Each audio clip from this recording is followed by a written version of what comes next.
Hey everyone, welcome to CineD. I'm Grandmailer Sheldon, and welcome to my interview with Steadicam op Sean Flannery. You may know Sean from his most recent work filming the Kendrick Lamar halftime show for the Super Bowl, and for being the one holding Ryan Gosling's hand during the Barbie number from last year's Oscars. He's just Ken.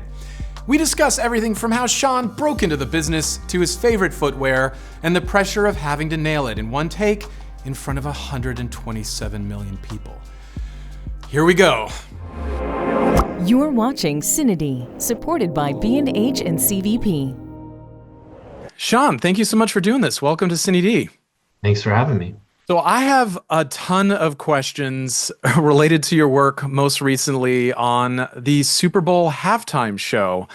I guess a good place to start is, honestly, congratulations. I think the numbers are in. It's something like 135 million plus people watched that portion of the broadcast. What appeals to you about the live part of it? You know, I don't want to harp on it too much. I know you said that sort of the nerves aren't really getting to you in the moment you're going down your list, but you know, I started off a long time ago doing like Major League Baseball, the first pitch. I was like that handheld op, and and I would forget. But then there's 40,000 people, in that stadium. And it does occur to you, it must occur to you that, like, if anything, if you trip over one of those tubes and you go down, you're part of the story in a way that you don't want to be.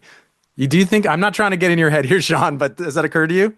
No, yeah, 100%. And I think it's, so and how do I say it? Like, once I got the Trinity, I definitely, I was able to kind of get more music video, commercial, and I did a couple of narrative like shows, never a feature. So I mean, live is like 90% of what I do. 10% is probably more like, and it's always funny, right after halftime show, I'll usually get a call for a commercial. And that literally happened. They're like, I just got a call about 4 days after I did the halftime show. They're like, hey, are you available for a commercial? And it's like one commercial, maybe two a year. So it's like I still dabble in that as well, which is great. It's, different world. But as far as the live stuff goes, I think you just kind of get to a point where it's just you realize like everything you do is live, and it's like the one thing Hamish tells us on headset is just, hey, if you screw up, don't even think about it, just keep going. And because it's like if you screw up in your head and you just keep thinking of it, and we've all had those days where it's like you get in your head and then next time you screw up and then the next time you screw up. So it's like, I we did the Christmas halftime show with Beyoncé, and so we had rehearsed the opening shot, not the opening shot, sorry, the first shot where she's out on the field because she had a whole long walk where she walked into the stadium on a horse and stuff. But the first shot out on the field, I run up to her down this line of dancers, and we had rehearsed it without her and without all the dancers, and they had done a rollout carpet.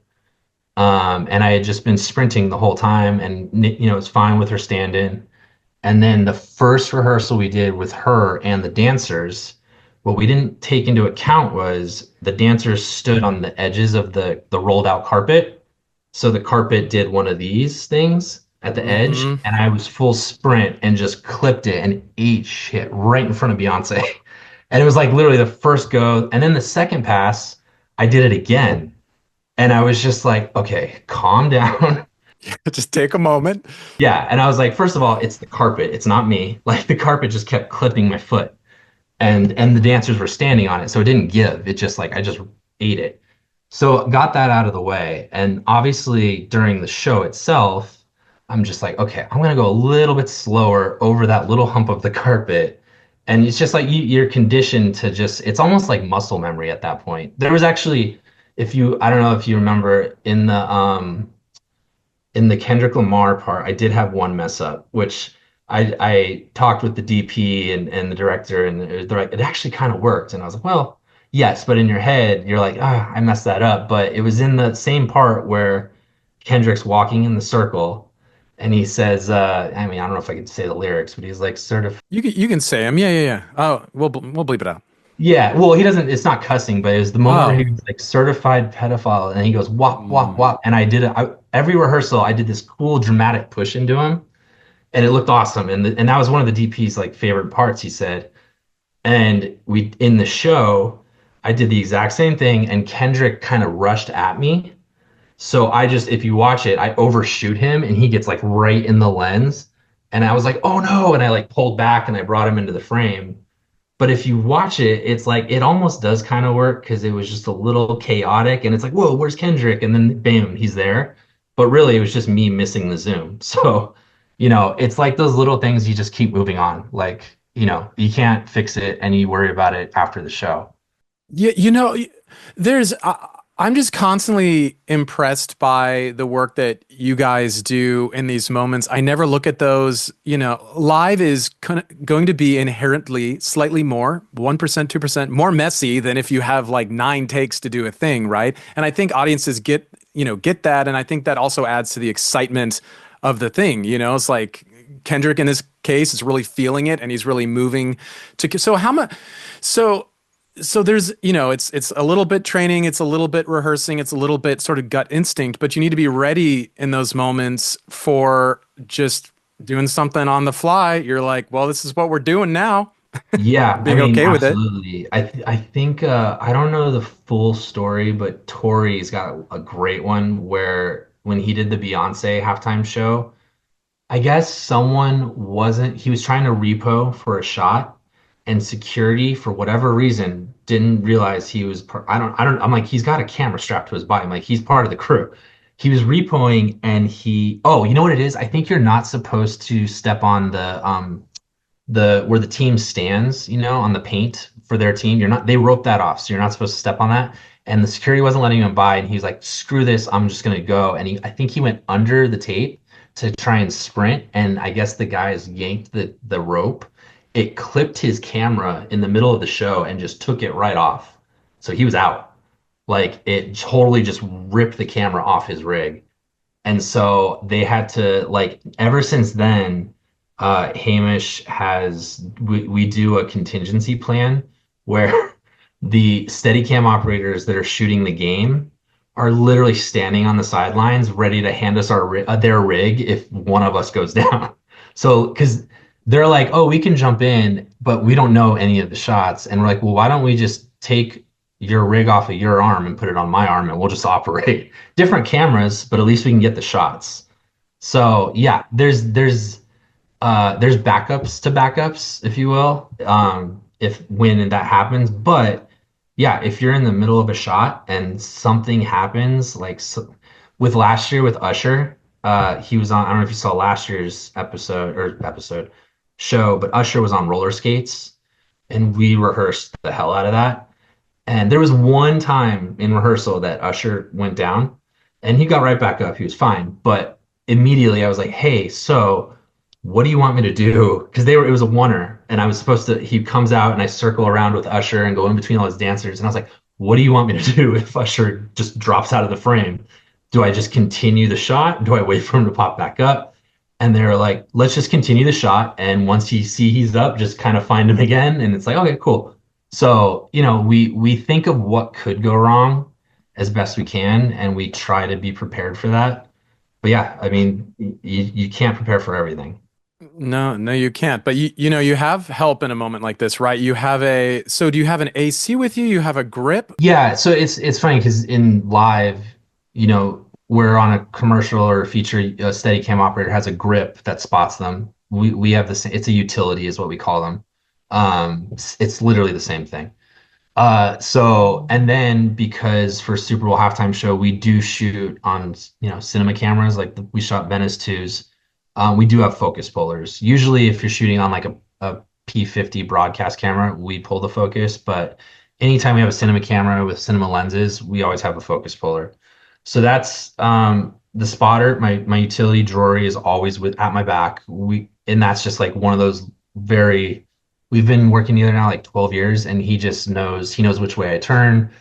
He knows like when I don't like to be grabbed, when I do like to be stopped, or I'll look at him. I'm like, hey, we're going through a bunch of dancers. Just steer me, and I'll just trust him. I won't even look over my back.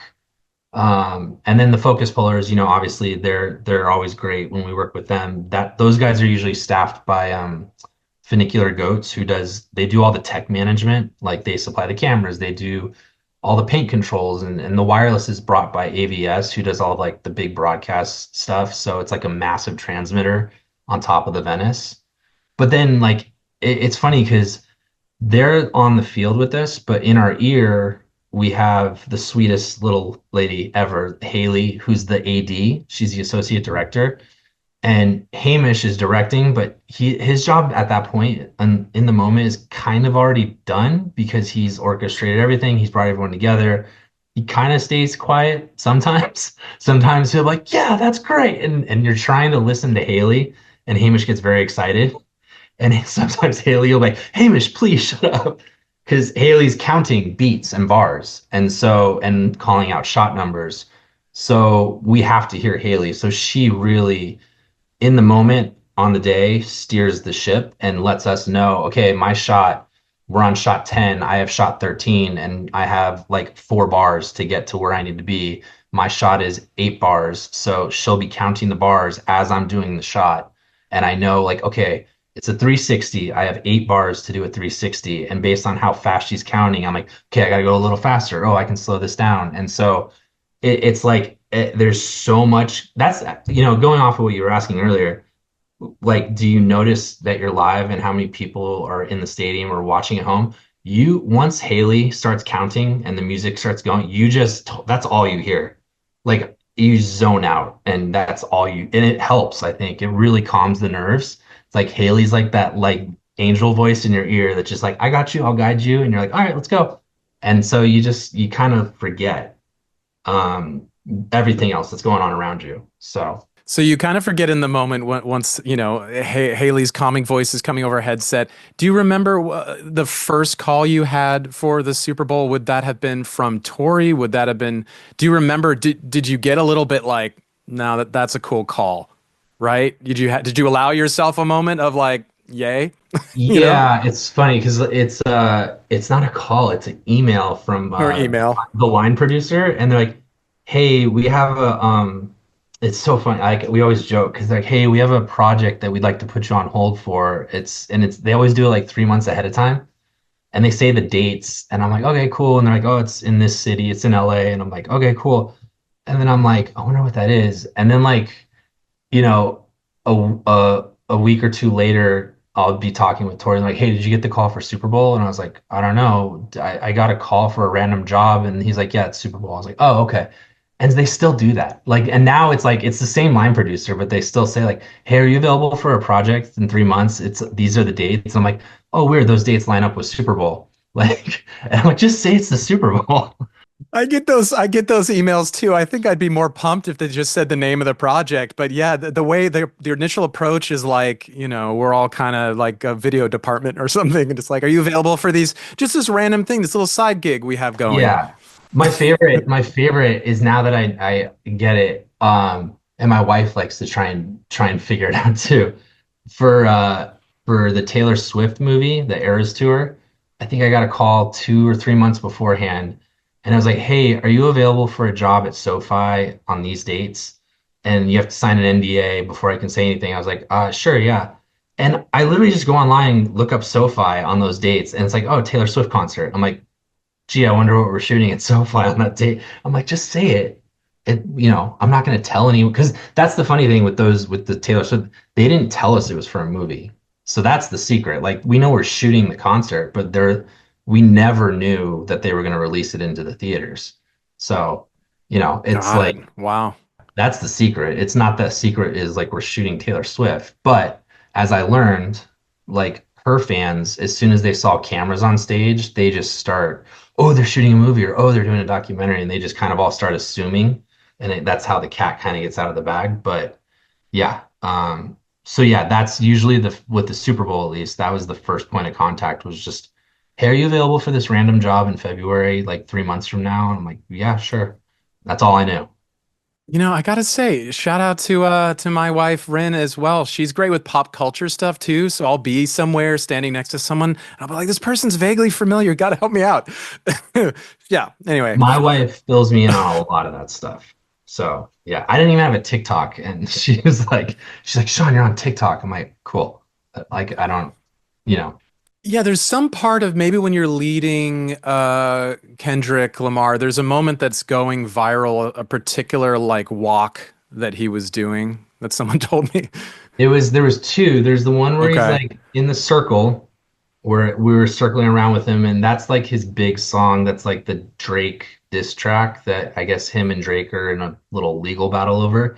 But then it's actually the same song, but it's the first part of it where he's doing that little slow walk with the dancers behind him.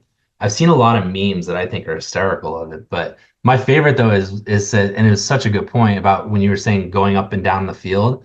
I don't know if you saw the meme, but it said Kendrick Lamar had more yards than the Kansas City Chiefs. It was like it definitely felt like it. I was like he was up and down the field, so I thought that was pretty funny.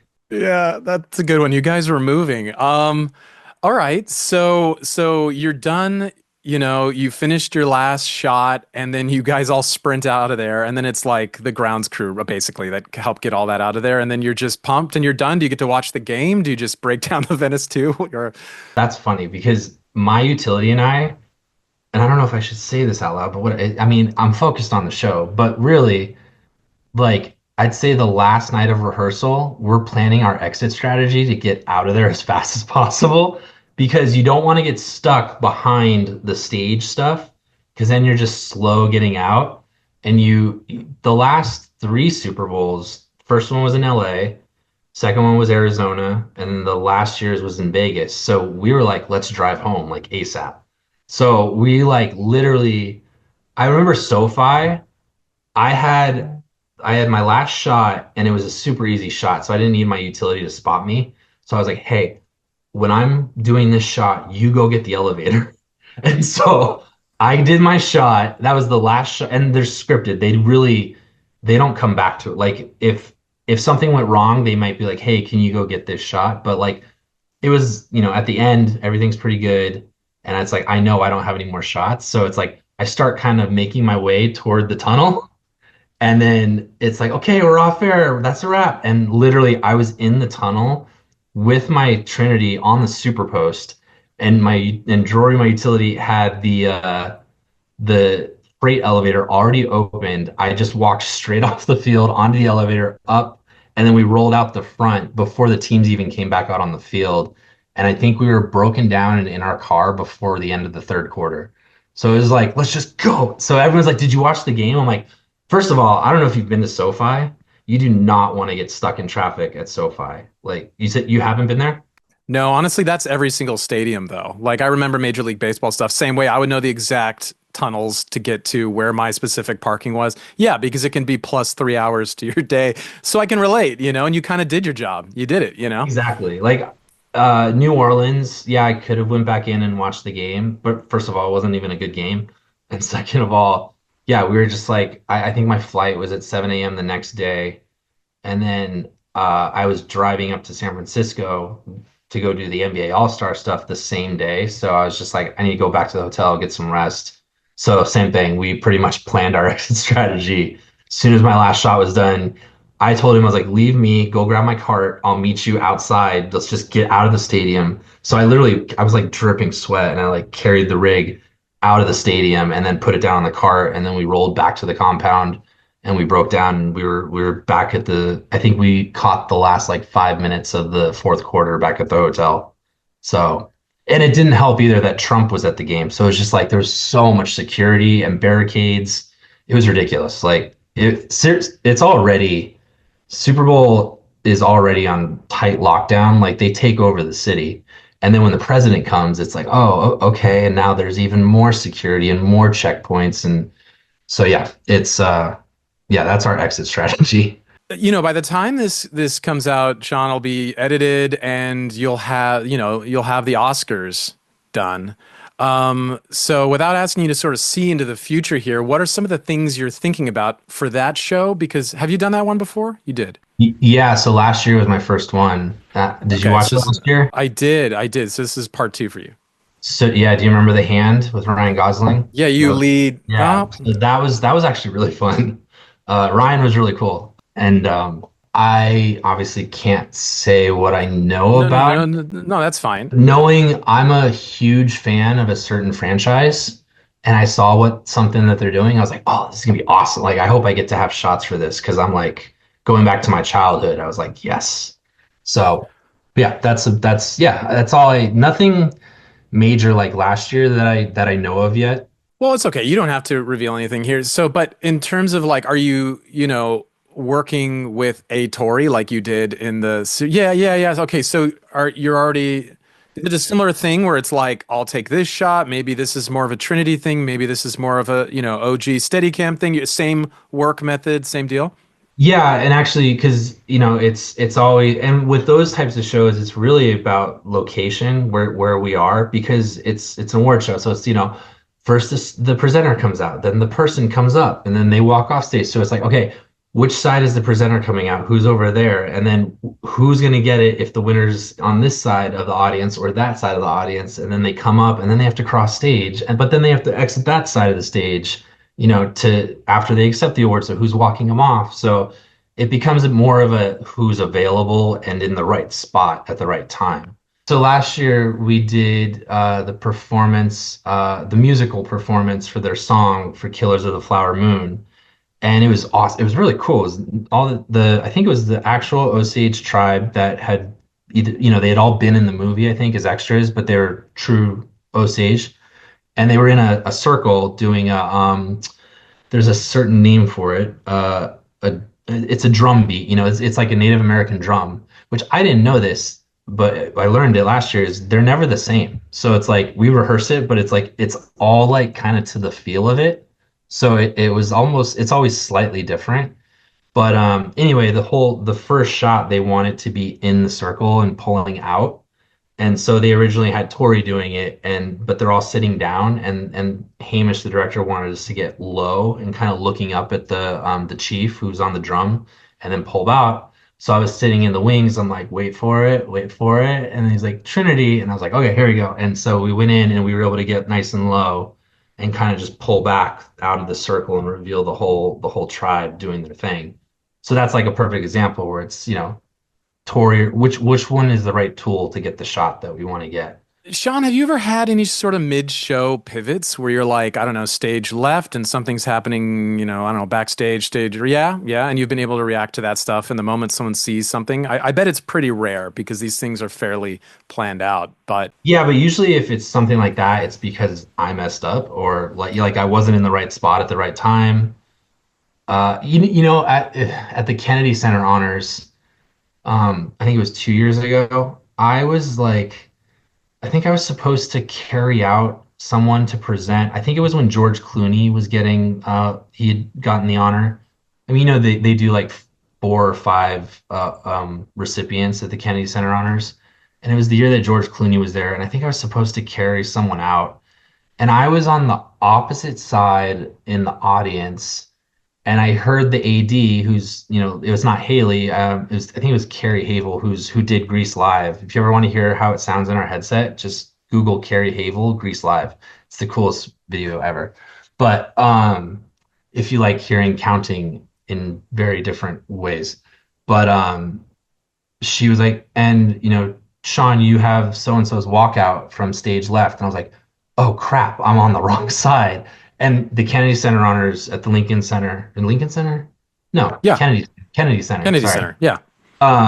It's very tight. Like there's not sometimes you can't go backstage. You have to go all the way around. And also the president's in attendance. So you have Secret Service everywhere blocking certain doors, certain exits. And so I had to like sprint carrying the rig and make sure that I don't hit all these, senators and delegates all in their tuxedos that paid who knows how much money to be in the seats they're in. And I had to get all the way around and like literally they're counting down till he comes out and they're like, and walking out in 3, 2, and I was like, what? And then just like pulled him out. And it was like if I'm not there, the pivot would be, okay, I'd have to chime in, like, I'm not going to make it. I'm not going to make it. And they'd probably just cut to like a front of the house camera and just get them walking out on the stage. But then you lose that kind of like grandiose reveal where I carry them out, wrap around, show the audience behind them, and then exit on the stage. So it's like those types of moments where it's just like a little slip in like, oh shoot, I'm not in the right spot. Or, I got hung up on something like Tori did at the Beyonce thing where it took off his camera. So it's, yeah, those types of moments, but never like a big, I don't think I've been fortunate enough to where I don't think I ever like really screwed something up live. While you're sprinting around the Kennedy Center, though, Sean, did you put your matte box eyebrow down, or was it like Blair Witch in the control room? Yeah, we didn't have, those are like broadcast cameras, so we don't even Oh, have okay, okay. eyebrows on them. But So they know.